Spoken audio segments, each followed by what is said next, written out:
আসসালামু আলাইকুম দর্শক বন্ধুরা, কেমন আছেন আপনারা? আশা করি ভালোই আছেন। আজকে নতুন একটি লাইভে জয়েন হলাম শুধুমাত্র আপনাদেরকে একটি ইনফরমেশন দেওয়ার জন্য। সেটা হচ্ছে আহ, গত কোরবানি ঈদে শাকিব খানের সবচাইতে হাই ভোল্টেজ সিনেমা 2026 সালের রকস্টার সিনেমা মুক্তি পাবে। মুক্তি পেয়েছিল সিনেমা হলে। মানে অনেক ধরনের ষড়যন্ত্র করা হয়েছিল এই রকস্টার সিনেমাটি নিয়ে শাকিব খানের সাথে, যাতে করে আহ, যাতে করে সিনেমা হলে মুক্তিতে রকস্টার ব্যাঘাত ঘটে। তবুও রকস্টার যেই পরিমাণের সফলতা অর্জন করেছে, একমাত্র সেটা শাকিব খানের জন্যই। আর শাকিব খান আবারও প্রমাণ করে দিয়েছে শাকিব খান হচ্ছেন মেগাস্টার। শাকিব খান হচ্ছেন আহ, কলকাতা বলেন আর বাংলাদেশ বলেন, দুই বাংলার ভাইজান, king of Dhallywood megastar Shakib Khan সে। তো তার এই সিনেমাটি যখন হলে মুক্তি পায়, তখন আমরা দেখেছিলাম যে মানে এমন মানে তার কাছের লোক, শাকিব খানের কাছের লোকগুলোই শাকিব খানের সাথে ষড়যন্ত্র করতে, মানে কি পরিমাণ তাদের মানে শাকিব খানকে নিয়ে চুলকানি, সেটা আমরা রকস্টার সিনেমাটি মুক্তি পেয়েছিল তখনই বুঝতে পেরেছিলাম। যাই হোক, সকল কিছুর অবসান ঘটিয়ে রকস্টার সিনেমাটি গত কোরবানি ঈদে পুরো বাংলাদেশে সুনামের সাথে রাজত্ব করে গেছে। হয়তো মানে কিছু কিছু সিনেমা হলে রকস্টার ভালো চলেনি, বা কিছু পেইড প্রমোটররা যারা শাকিব খানের পেছনে সবসময় লেগে থাকে, শাকিব খানের হ্যাটার্স যারা, মানে তারা শাকিব খানের এই সিনেমাটি নিয়ে মানে এমন পরিমাণের তারা নেগলেন্সি করেছে, এমন পরিমাণে ষড়যন্ত্র করেছে, কি বলবো, মানে কি পরিমাণের যে বাজে রিভিউ দিয়েছে সেটা সবাই দেখেছে। আপনারা সবাই দেখেছেন যে শাকিব খানের এই রকস্টার নিয়ে কি পরিমাণ যে বাজে রিভিউ দিয়েছে তারা। আর যারা বাজে রিভিউ দিয়েছে তারা সবাই ছিলেন পেড প্রমোটর, অর্থাৎ তারা টাকার জন্য শাকিব খানের এই ভালো সিনেমাটিকে যাতে দর্শক গ্রহণ না করে, দর্শক জনপ্রিয়তা না পায়, তার বাধা দেওয়ার জন্য এই রকম বাজে একটা মানে সিচুয়েশন ক্রিয়েট করেছিল। যাই হোক, সকল কিছুর অবসান ঘটিয়ে শাকিব খানের রকস্টার সিনেমাটি আহ, শাকিব খানের রকস্টার সিনেমাটি আহ, পুরো বাংলাদেশের সকল সিনেমা হলে ভালোভাবেই চলেছে। তো এই সফলতাকে অর্জন করে আমরা কিন্তু দেখেছিলাম যে রকস্টার সিনেমাটি আহ, অন্যান্য দেশেও, যেমন কানাডা, ইউকে, তারপর আরও যেগুলো ইউরোপের দেশ আছে সেগুলোতে মানে ভালোভাবে ব্যাপক সফলতার সাথে সিনেমাটি চলেছে সিনেমা হলে। যাই হোক, এবার সকল সফলতা অর্জন করে এখন শাকিব খানের রকস্টার সিনেমাটি ওটিটিতে আজকে রাতে 12টায় রিলিজ পেতে যাচ্ছে। আর তার জন্যই এই লাইভটি করা, আর আপনাদেরকে আবারও মনে করিয়ে দেওয়া যে রকস্টার সিনেমাটি শাকিব খানের এমন একটি সিনেমা, মানে মানে রকস্টার নয়, উইথাউট রকস্টার যেই কোনো সিনেমা শাকিব খানের, মানে শুধুমাত্র শাকিব খান থাকাটাই যথেষ্ট। প্রত্যেকটা সিনেমাতে যতই ষড়যন্ত্র হোক, শাকিব খান এগুলোকে তোয়াক্কা করে না। এমনকি শাকিব খানের সিনেমাও এগুলো তোয়াক্কা করে না।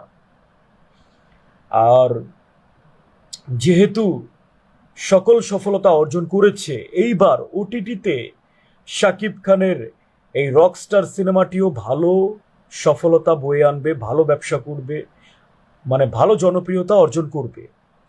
তো চরকিতে চরকিতে আজ রাত 12টায় রকস্টার সিনেমাটি রিলিজ পাবে। তো সবাই যারা যারা রকস্টার সিনেমাটি হলে দেখেছেন, যাদের মানে সম্পূর্ণ ভালোভাবে যারা দেখতে পারেননি, যারা গ্রাম পর্যায়ের লোক ছিলেন বা যারা শহর পর্যায়ের লোকেরাও যারা দেখতে পারেননি, তাদের কাছে আমার রিকোয়েস্ট যে আপনারা এই রকস্টার সিনেমাটিতে, চরকিতে আজকে রকস্টার সিনেমাটি মুক্তি পাবে, তো আপনারা সবাই গিয়ে এই সিনেমাটি দেখবেন। আহ, আশা করি আপনাদের অনেক ভালো লাগবে। মানে একটি মিউজিক্যালি সিনেমা, সেটা নট অনলি মিউজিক্যালি, মানে এইটা হচ্ছে একজন তারকার উত্থানের পরে কিভাবে একজন তারকার পতন ঘটে, সেই গল্পই এই রকস্টার সিনেমাটিতে তুলে ধরা হয়েছে। মানে এত সুন্দর একটি গল্পকে যারা যারা ব্যাড রিভিউ দিয়েছিল, তাদের মানে কি বলা দরকার এটা আপনারাই ভালো জানেন। মানে এত সুন্দর একটি সিনেমাকে তারা কিভাবে অপপ্রচার করেছে। যাই হোক, সকল ধরনের অবসান অপপ্রচারকে তোয়াক্কা না করে শাকিব খান সামনের দিকে এগিয়ে যায়। এগুলোকে শাকিব খান যেমন তোয়াক্কা করে না, শাকিব খানের ভক্তরা যেমন তোয়াক্কা করে না, মানে শাকিব খানের সিনেমাও তোয়াক্কা করে না। এটাই রকস্টার প্রমাণ। মানে কি পরিমাণ যখন রিলিজ পেয়েছিল, মানে গুড রিভিউ থেকে ব্যাড রিভিউর পরিমাণ যেন ঝড়ের গতিতে বেড়ে গেছিল।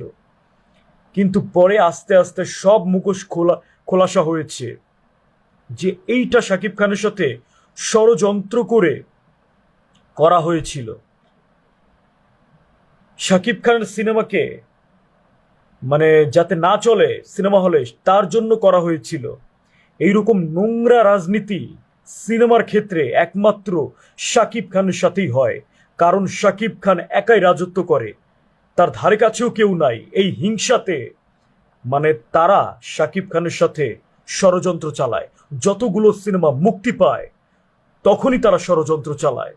তাদেরকে ধিক্কার জানাই, ধিক্কার যারা শাকিব খানের মতো একজন মেগাস্টারের সাথে এই রকম মানে নোংরা রাজনীতি করে। যাই হোক, আমি এই নিয়ে আজকে আর কোনো কথা বলতে চাই না। যখন আমি লাইভে আসি তখন আমি কিছু না কিছু আপনাদেরকে ইনফরমেশন দেই। তো মেহেদী হাসান হৃদয়ের আপকামিং সিনেমা বরবাদের পরে নিঃস্ব, তো আনঅফিসিয়াল ভাবে এটা নামটা চূড়ান্ত করা হয়েছে নিঃস্ব। হয়তোবা এই নামটি পরিবর্তন হলেও হতে পারে, আবার নাও হতে পারে। যেমন আমরা বরবাদের ক্ষেত্রে দেখেছিলাম, বরবাদের নামটি কিন্তু প্রথমে অন্য একটি নাম ছিল, তারপরে সেটা হয়েছে বরবাদ। তো এখন যেহেতু শাকিব খান মেহেদী হাসান হৃদয়ের সাথে রিয়াল এনার্জি প্রোডাকশনের সাথে চুক্তিবদ্ধ হয়েছে, সেহেতু চুক্তিবদ্ধ হওয়ার আগে যা নিয়ে চুক্তিবদ্ধ হবে সেই সিনেমার সম্পর্কে বা সিনেমার নাম সম্পর্কে একটা দলিল করতে হয়। তো সেই দলিলে নিঃস্ব নামটা এসেছে। শাকিব খানের আপকামিং রোজার ঈদের সিনেমা নিঃস্ব। তো আশা করি এই নিঃস্ব সবাইকে মানে তাক লাগিয়ে দেবে বরবাদের মতো। তো সেটাই আশা করি। আর মেহেদী হাসান হৃদয়ের যে কাজগুলো ভালো, সেটা আমরা বরবাদে দেখেছি, সেটা আমরা সিয়াম আহমেদের রাক্ষস সিনেমায়ও দেখেছি। সেহেতু বলা যায় যে হৃদয় হাসান ভালো একজন ডিরেক্টর, তার ডিরেকশন ভালো।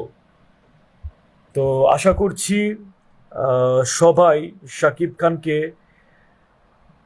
যেভাবে ভালোবাসেন সেভাবেই ভালোবাসবেন, শাকিব খানের সিনেমার সাথী থাকবেন, পাশেই থাকবেন।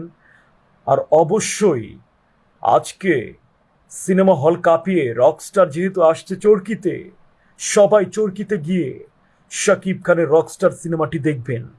আশা করি আপনাদের অনেক ভালো লাগবে। আগে তো নিয়েছিলেন হলের ফিল, এখন নেন না ভাই বাসার মোবাইলের ফিল। একদম ফেটে যাবে, একদম। মানে কি সুন্দর একটি সিনেমা। এবার আপনারা ঘরে বসে যদি দেখেন, আশা করি আপনাদের অনেক ভালো লাগবে, অনেক। সবাই চরকিতে গিয়ে দেখবেন, আরও একটি রেকর্ড গড়বেন যে চরকিতেও মানে প্রত্যেকটা জায়গায় শাকিব খান মানে অনবদ্য। শাকিব খান প্রত্যেকটা জায়গায় মেগাস্টার। যেমন ইউটিউব কাঁপায়, শাকিব খানের একটি গান আসলে যেমন ইউটিউবে ট্রেন্ডিং এ চলে যায়, ফেসবুকে ট্রেন্ডিং এ চলে যায়, একটা সিনেমা আসলে হলের সার্ভার পর্যন্ত ক্রাশ করে। বুঝতে পারছেন ব্যাপারটা? শাকিব খান কি জিনিস। তো আশা করছি সবাই ভালো থাকবেন। চরকিতে গিয়ে আপনারা আজকে 12টার পরে রকস্টার সিনেমাটি দেখবেন। আসসালামু আলাইকুম, সবাইকে ধন্যবাদ।